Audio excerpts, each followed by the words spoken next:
resurrected back to life. Done my time and served my sentence. Dress me up and watch me die. If it feels good, tastes good, it must be mine.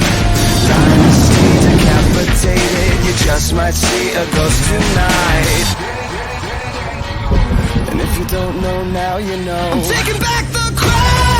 I'm all dressed up and naked. I see what's mine and take it.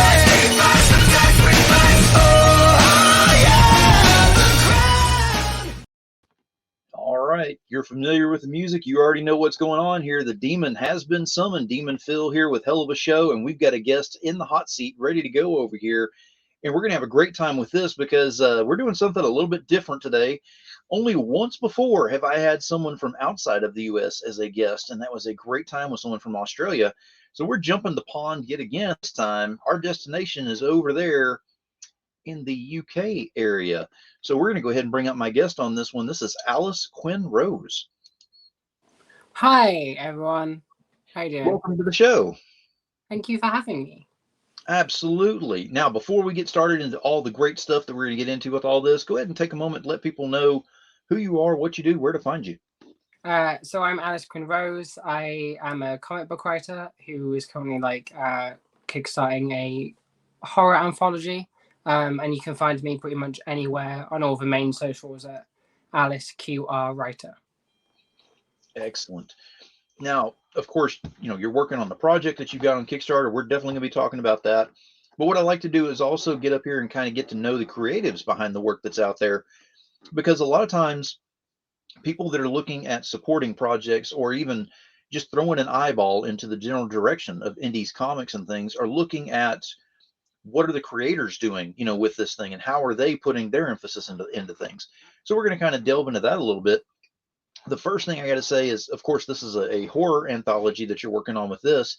So what's kind of the inspiration for going ahead and doing work like this? I know this is your first created, correct? Yeah, it's my first proper published book that will happen.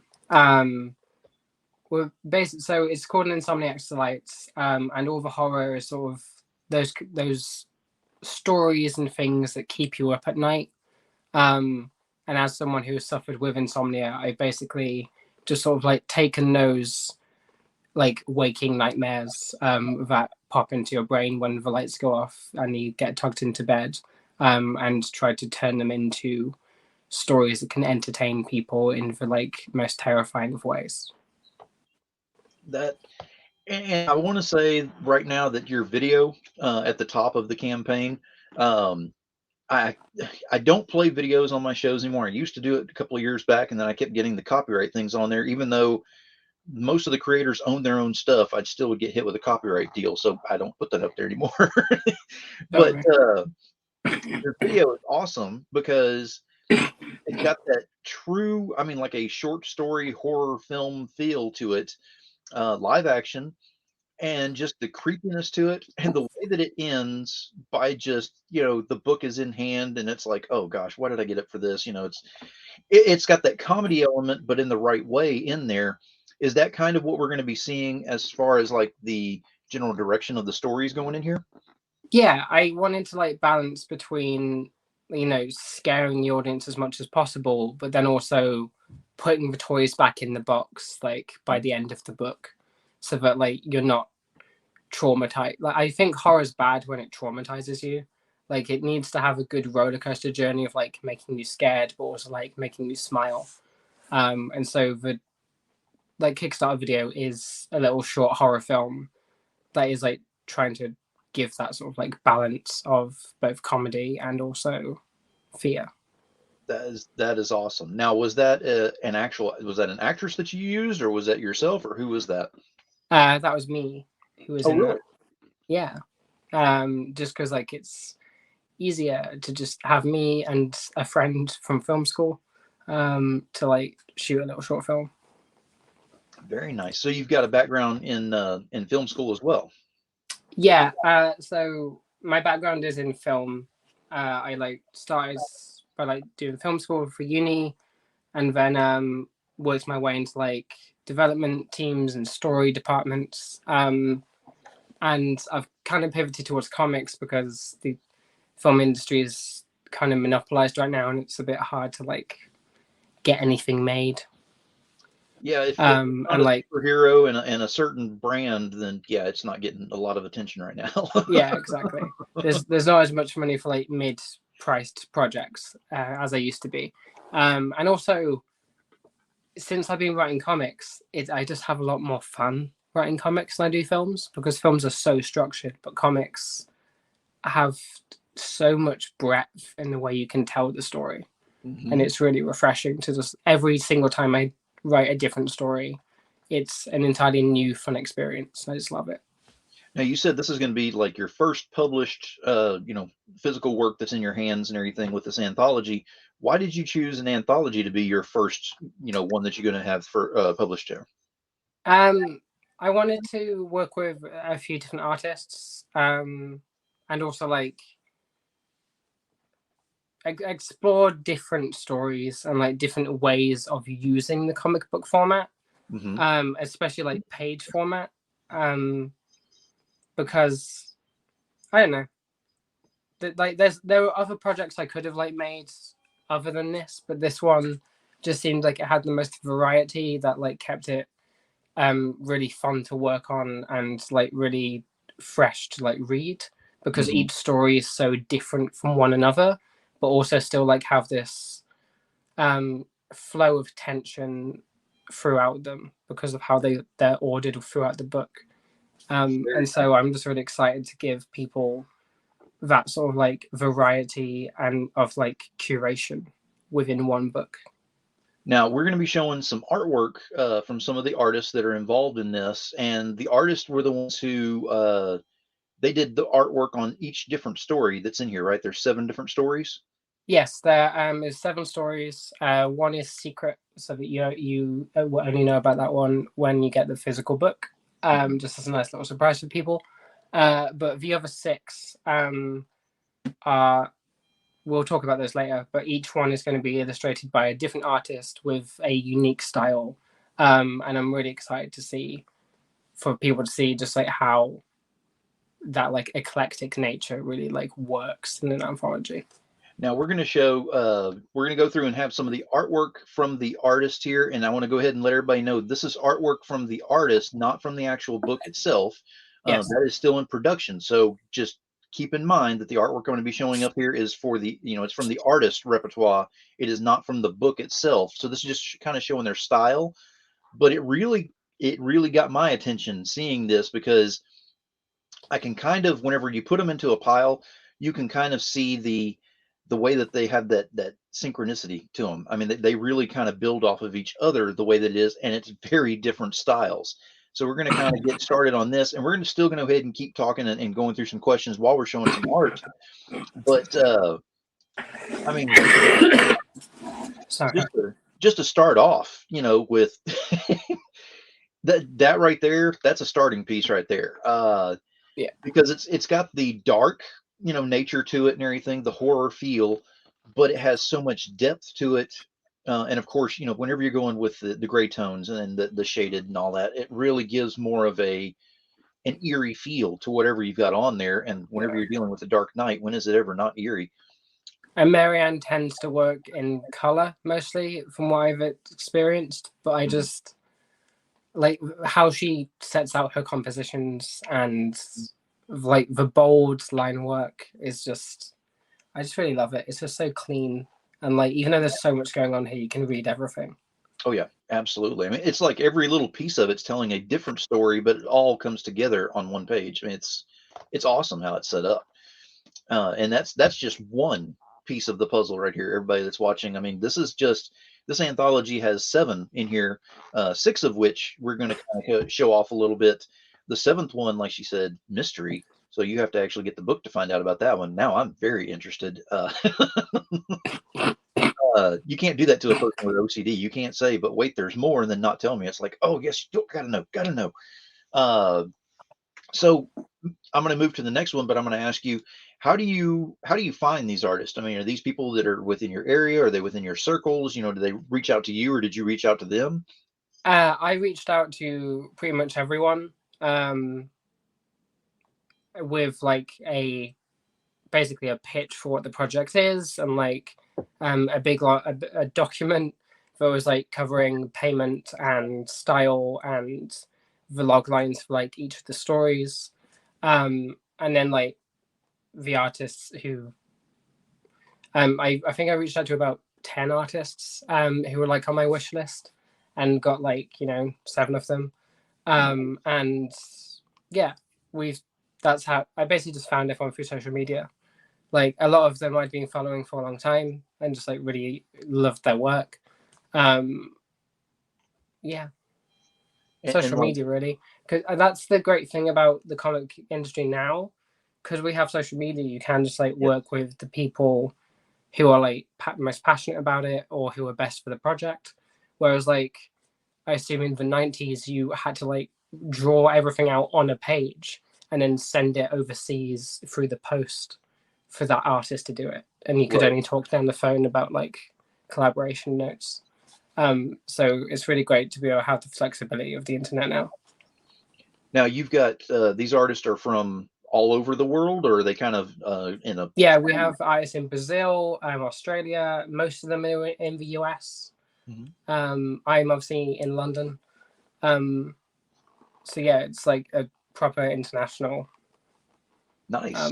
book now. And I love the way that whenever these things come together and they work out this way, because you're able to take pieces of the globe all over here and have their elements thrown into one book, and it just kind of it'll pop. It just has that feel of I'm getting a piece of this part of the earth and this part of the earth and this part over here, and it's all right in front of you, right in your hands. That's awesome. Yeah, I'm really excited like for everyone's voices to be heard through their art, and just for the collaboration to happen. And obviously we just saw Valentine Smith's artwork, and like again, I love her use of halftones. It's really good. And I want to Sleep Talk, who has this like wonderful sketchy style. Yes. And yeah, That right there, that just, I mean, each one has a horror tone to it, but they're all different and very different in their ways that they're presented. But again, once you see all of them together, you can kind of see how they just work off of each other and feed off of each other's energy on there.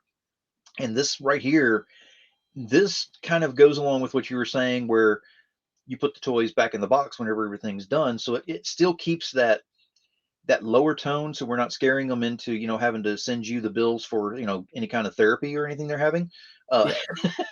It's just more of having fun and getting a way to get away from the real world and enjoy a fantasy world for just a little while. And you can really kind of see that from this artist style as well. You can see the comedy mixing in with the horror on there, which is kind of what you were going for on this. no, yeah, definitely. And like the story that Sleep Talk is doing is the big bombastic body horror one that I was trying to walk that line between it being body horror but also being kind of funny. Just with like how far it goes, and it's going to be really exciting. Interesting. And then I chose this one from this particular artist because background is a huge thing with a lot of the creatives that are out there, and a lot of times they think that they have to have the huge cityscapes and the different a whole bunch of people in a crowd or something like that.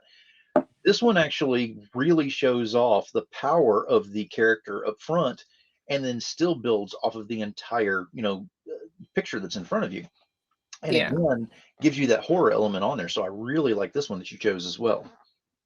yeah. This one doesn't have a name attached, but it's Brendan Anabaski, and the way he uses color is just astonishing. Like the fact that this girl is green and pink, and it's like really contrasted against this like bright orange sunset sky. It's just like it's the story Brendan is doing is one that's probably the most experimental story, because it's using zero dialogue and the perspective character is a dog. And so like seeing how we're going to be able to experiment with color to tell that like particular spine chilling story is going to be really fun. Interesting. Yeah. And we've got I chose this one here for Jorge's because again, a lot of power in what's in there, but it's still got the eerie feel, but it still has more of it fills every corner of what's inside of this picture, which is nice because you don't have any of that dead space that's on there. So I really like the way this is set up for that style. Yeah, and like Jorge, like all these artists have their own comics and stuff that they've done before, and most of them have written as well.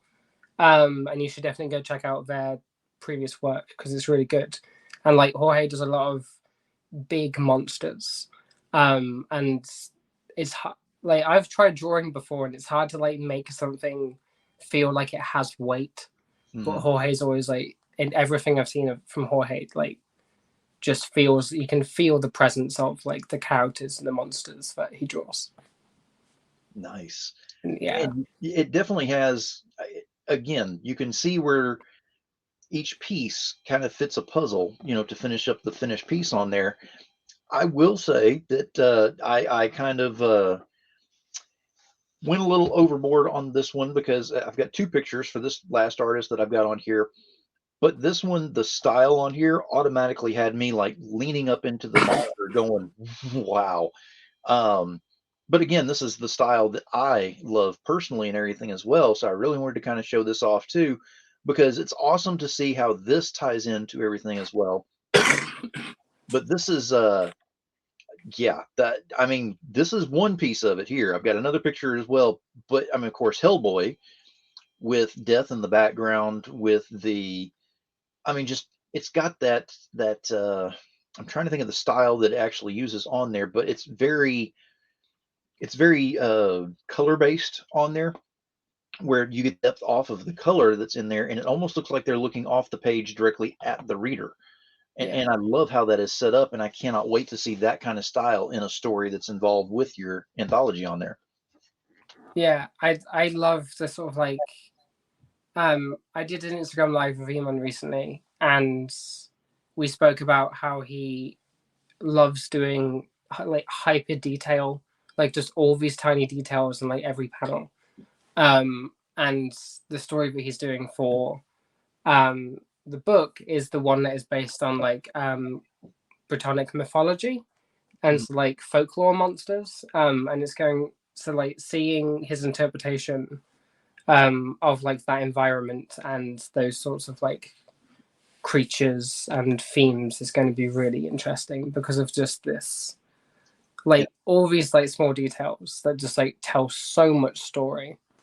And then this, I mean, Yeah, that speaks for itself. I mean, I don't have the words. That's the one that caught my attention, and I was like, that's definitely going on the show. That has to happen. Uh, this is that is some awesome artwork where you look at it and you go, it's good enough to stand alone, doesn't even need lettering. It can tell a whole story off of that picture right there. So whenever you start adding in story on top of it, how much better can this anthology get with that style and putting the story to it? So I'm excited about seeing what this is all going to come about to doing. I'm excited too. For everyone to like get to see it all put together eventually. That is awesome. I mean, it's gorgeous art that they've got for their styles and everything. I cannot wait to see this thing coming into fruition and actually becoming, getting the life that it deserves to be the anthology that it's going to be. And I mean, if you're interested in this, which you should be, of course, watching this, I've got the Kickstarter link is right here. It's embedded in the feed as well, so it's very easy to get to.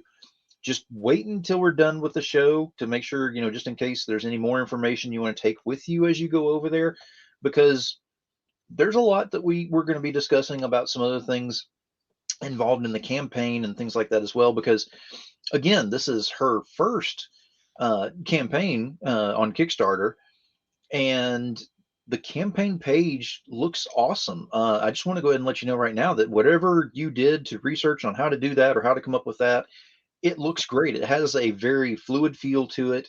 Everything is very easy to read, easy to click on and to choose from.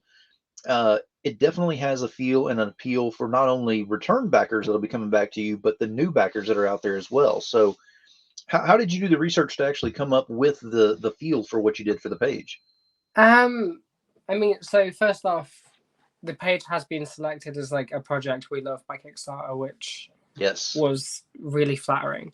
And so this is my first Kickstarter page, but I also have a team member who's managing more of like the press kit stuff and the like printing and all that sort of like business stuff. And she has run like about 4 or 5 Kickstarter campaigns in the past successfully. And so like I was able to get a lot of advice from her when writing it all up. And she like helped editing some of the copy as well. But really I just went to as many different successful Kickstarter pages for comics and just like read them like front and back like multiple times, and then just kind of wrote as if I was describing each section to a friend. Mm-hmm. Yeah. And then also not just having it be a wall of text, but having like infographics to explain like what the tiers are or what the stretch goals are, and like keeping it brief but also detailed. I just wanted it to be as like easy and accessible as possible, because I really hate when I as like a backer come to a Kickstarter page and it's like a novel. Mm-hmm. Like there's a wall of text I have to spend like an hour reading to like get any of the important information. So I just wanted to keep it, brief and to the point. Oh, absolutely. And I was going through, your tiers that are on here and everything, and every single one has got the value attached to the price that you're asking for on there, which it should be, that should sound like a common sense thing that it should be that way, but not everybody hits that nail that way. So being your first campaign to do this and be able to actually have it where, as I'm looking through this, I'm not seeing anything that I'm looking at going, that is outlandishly priced. I can't believe, that it's on there for not getting that much on there. It's almost the reverse. I'm looking at it going, that is such a good deal that, yeah, I wish I had a second and third job that I could go ahead and take care of just getting everything that's involved in here. Yeah, I mean, really, I just look like every time I came up with a perk, like for example, the PDF of the book or the physical book, or like getting drawn in and as one of the main characters, how much would I feasibly pay for that? And like when I came up with a number, if it felt like that feels like a ripoff, then I lowered it. And also, I made the PDF like as lower price point as possible, while still like, making it worth what the PDF is worth and like everything else. And then I wanted people who couldn't necessarily afford that to still have access to some sort of perks, and like figured out what the like £5 mark could be and the like £1 mark could be, so that like that isn't just throwing money at the project, that you still get something from it. And I mean, it's set up awesome. The value is there. I mean, I can't stress that enough. So anybody who's, wanting to go over there and take a look at this thing and everything, I mean, to go ahead and get the digital is one thing, and it's a great price for that. The printed book, to actually get it in your hands, that's what I'm kind of more interested in myself, because it's the feel of it in your hands, it's the smell of the pages, it's the way that it feels, turning the pages and everything. You get more immersed in the stories that way, especially whenever you're dealing with the horror-based books. It just seems like it draws you in a lot more on the physical copies more so than the digital.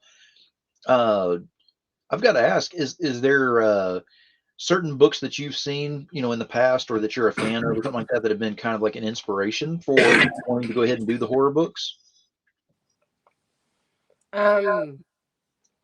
Not specifically. Like I did quite a lot of research when. Sorry, 1 minute. Have a bit of a tickle in my throat today. A lot of research by reading a bunch of different horror books when I started the writing phase of this and the story development phase of the book. And like largely just to see how the comic format is used by storytellers to tell horror stories. Because if you watch like a horror film, most of like the way that films scare you is in sound, but comics are silent. Right. Like there is still like dialogue and like sound effects, but it is functionally silent. Like you can't have music that's like dragging your attention for 5 minutes. And so, like for example, the run of Immortal Hulk was really invaluable in like looking at how panels pace out tension and like break that tension with a scare. And then I also read like a lot of the sort of like, these aren't necessarily horror, but like they do build with tension quite a lot, like Black Hole by Charles Burns, and stuff like that. And I also just like read quite a lot of prose fiction as well, like Frankenstein and Manhunt, and similar like books. Basically, just trying to read as like wide as possible to like get an understanding of horror storytelling rather than just like how comics do horror. But also understanding how comics do horror, if that makes sense. Oh, absolutely, absolutely. Yeah. So, what made you choose the genre of horror? And there are so many genres out there for the comics and everything. What made you actually specifically choose just that one? So, the first story that I wrote for Insomniac Delights was originally a nightmare, and I woke up like at like 4 a.m. after that nightmare and just like typed it out on my phone, and then in the morning I like wrote that up as a little sort of short story in prose, and sent that around to some of my friends, and like it was delightful just seeing all of them get really freaked out as they were reading it, and so I adapted that story into a comic, but it was only like about like 10-15 pages long, which means like I couldn't really make that a standalone thing in my mind, so I built more stories that were like similar enough in tone to it, but doing their own thing, and so just eventually that grew into this. Okay. Yeah.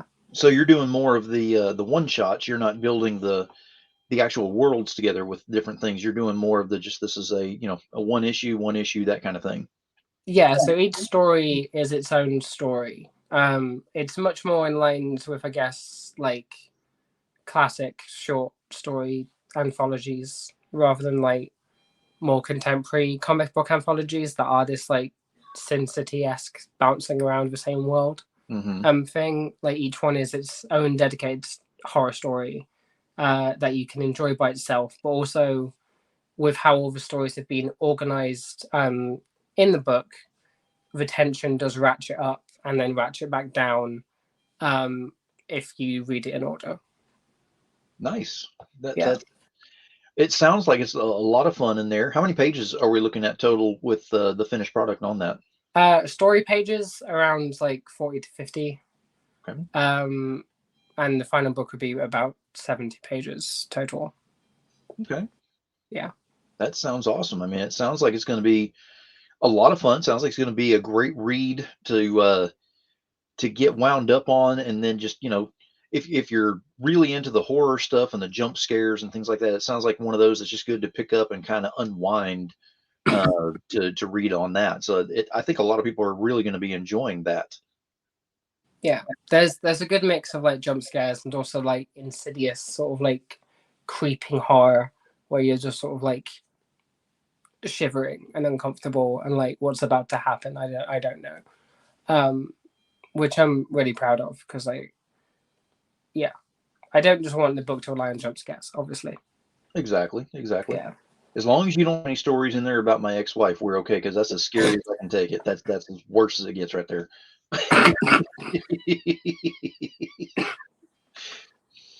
But no, I mean, you've got some great stuff on here. You've got a great work that you're working on with this. What what else do you have in the pipeline? Once this is done and you've got this up and running, what else do you have in the line that could possibly be coming out that you could talk about? So I have a graphic novel that I'm working on, which is an adaptation of a screenplay that I pitched to Warner Brothers, but when the merger happened, everything kind of fell through. And I basically have a publisher who's like lined up for that. So once Insomniacs is funded and production is underway, I'm going to be able to focus on like writing that much more heavily. It's a teen horror called She Wolf about a teenage transgender werewolf who is trying to deal with being a werewolf, but everyone else around her is only focused on the fact that she's trans, which just makes it a lot harder to deal with being a werewolf. No kidding. That's a whole different twist on that. I like that. That it actually Yeah. gives several layers to the story. Yeah, it's going to be really fun with like, you know, a bunch of like werewolf hunters, and I've been describing it as Carrie meets Hot Fuzz.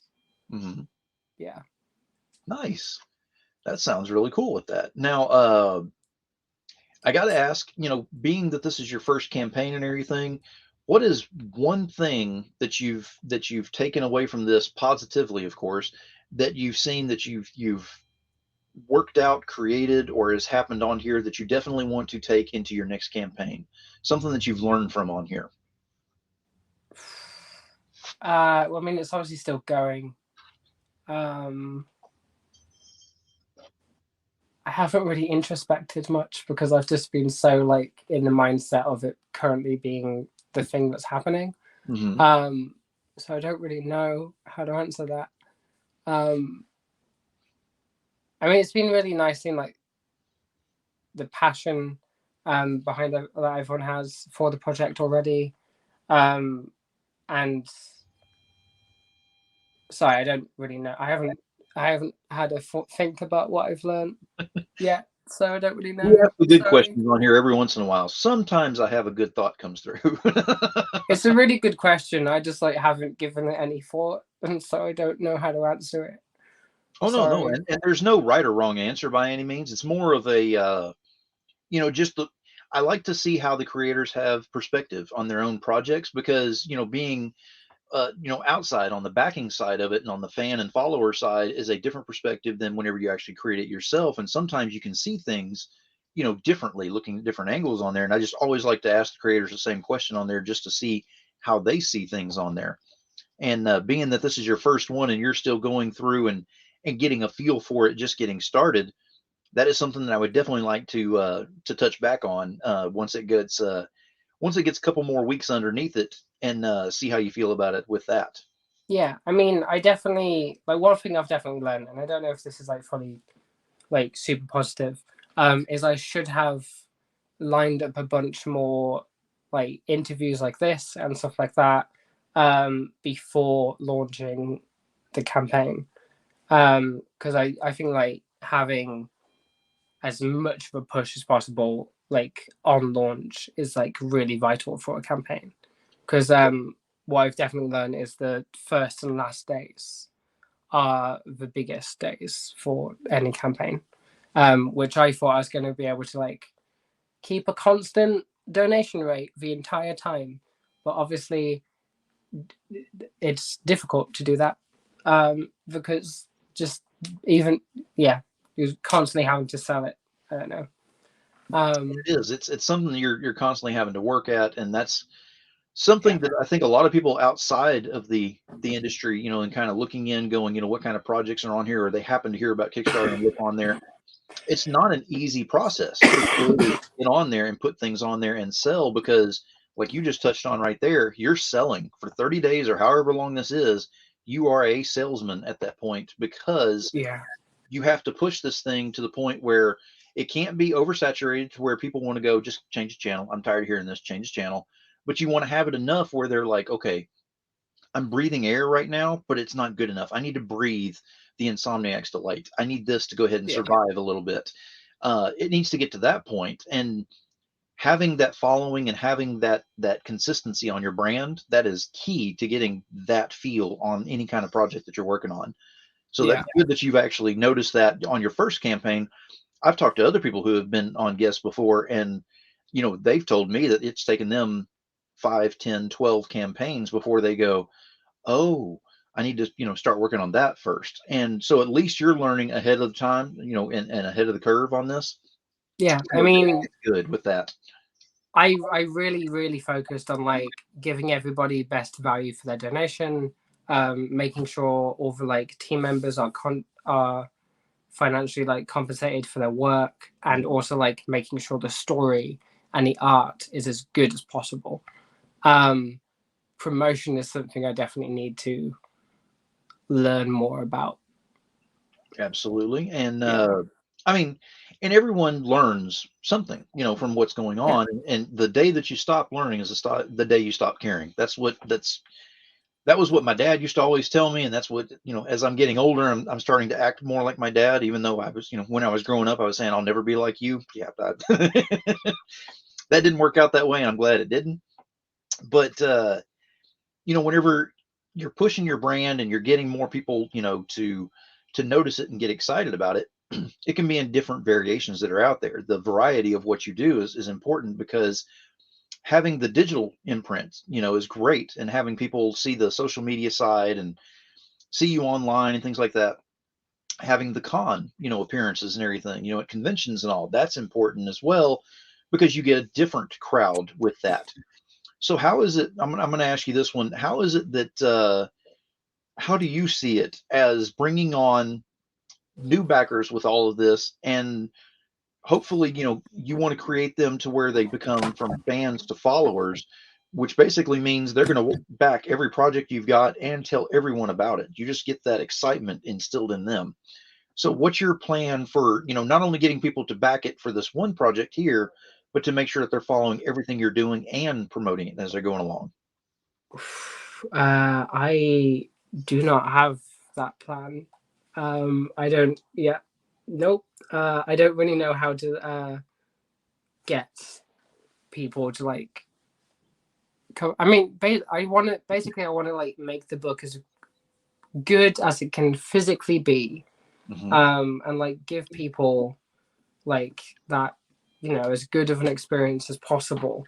And hopefully, because the product and the stories and like everything are just like top notch quality, they'll like want to like see what the team does next and like what I do next. And yeah, basically like giving people as good of an experience as possible, and like as good of a story as possible, and like showing that their like financial trust in the project was worth it, Mm-hmm. and that therefore they can like trust the next project that comes along like just as equally.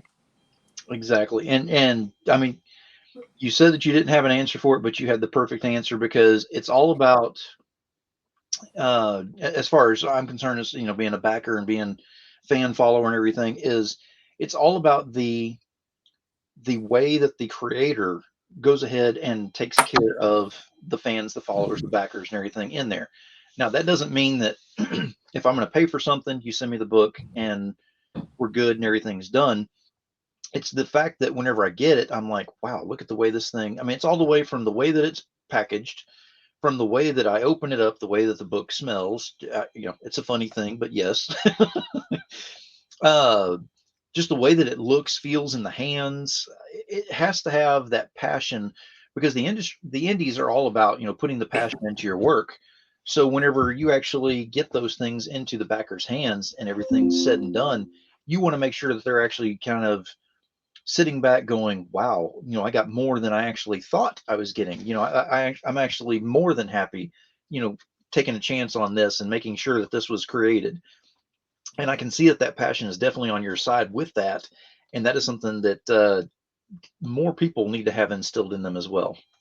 Yeah, and like again, I write stories because I love writing, and like since I've made the switch to writing comics, that passion has only grown because just there's just like something about writing comics that is so unique, to any other form of writing that I've ever done, and like fits my brain so perfectly, because basically every time I write a story, I'm watching it as like a movie in my head, and then for a comic I'm basically picking out all of the images that are like necessary to tell the story in the way that I need it to be told, Mm-hmm. and then like writing those down on the page, and then like collaborating with artists is fantastic because they bring so many cool ideas, and like new ways to like tell the story that you wouldn't have thought of, and it just makes each stage makes the story stronger,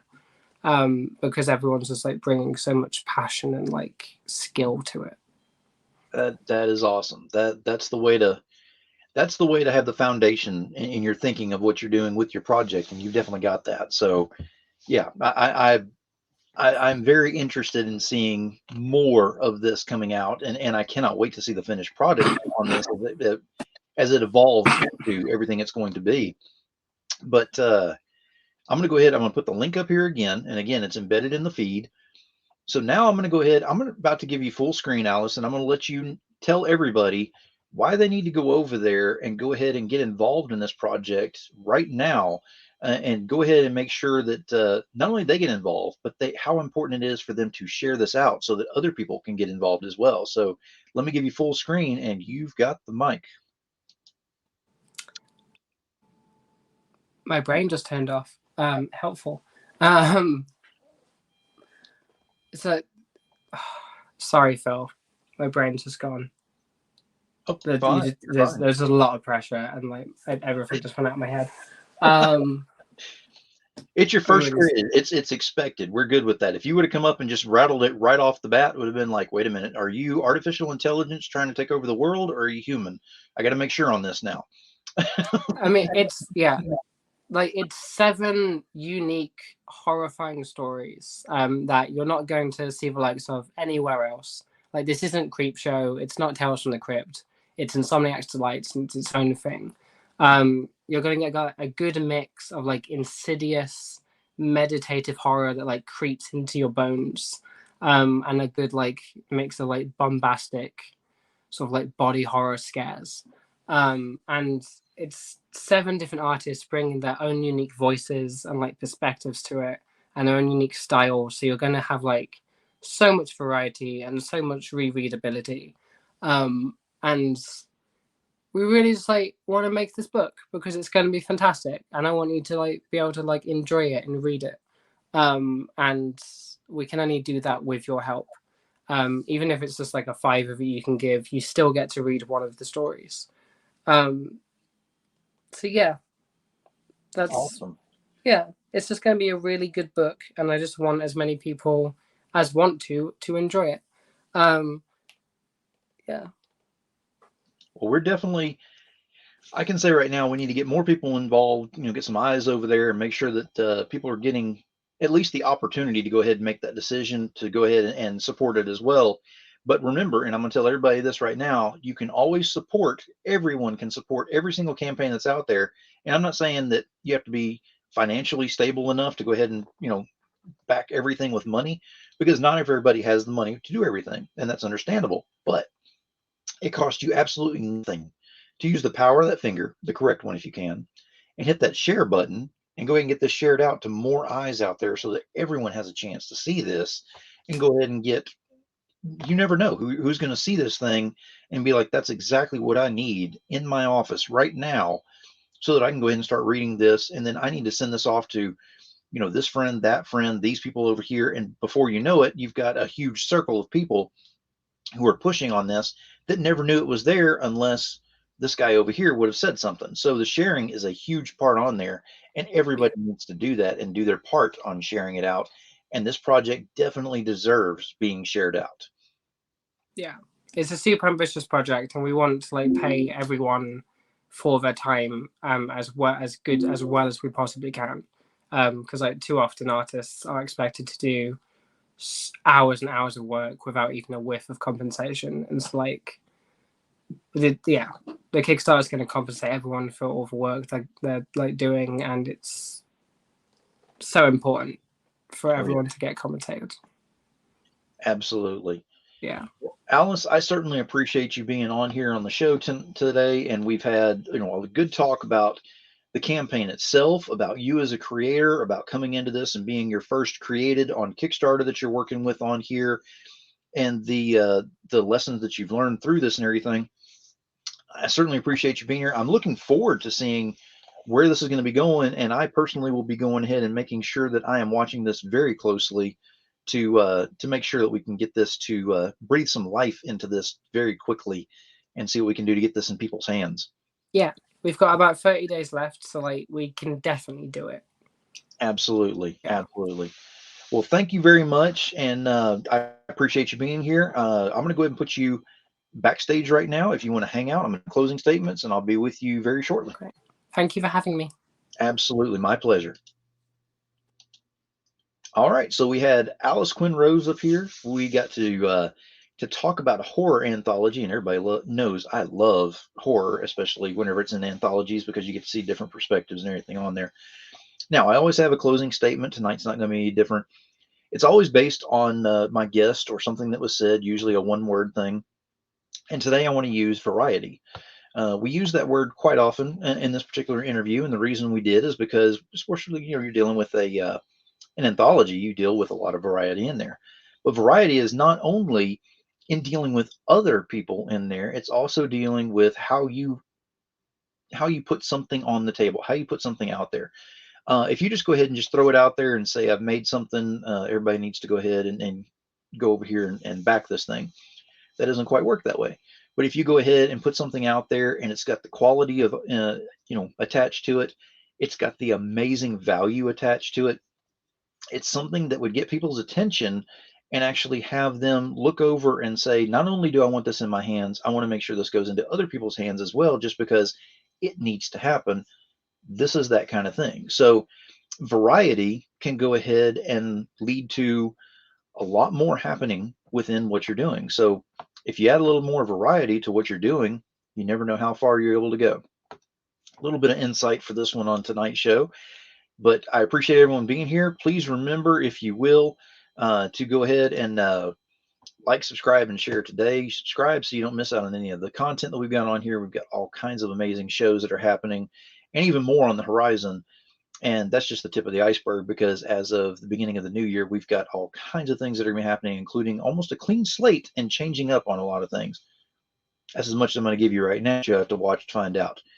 So until next time, I say it on every show, I'll say it on this one. Keep it indie, y'all.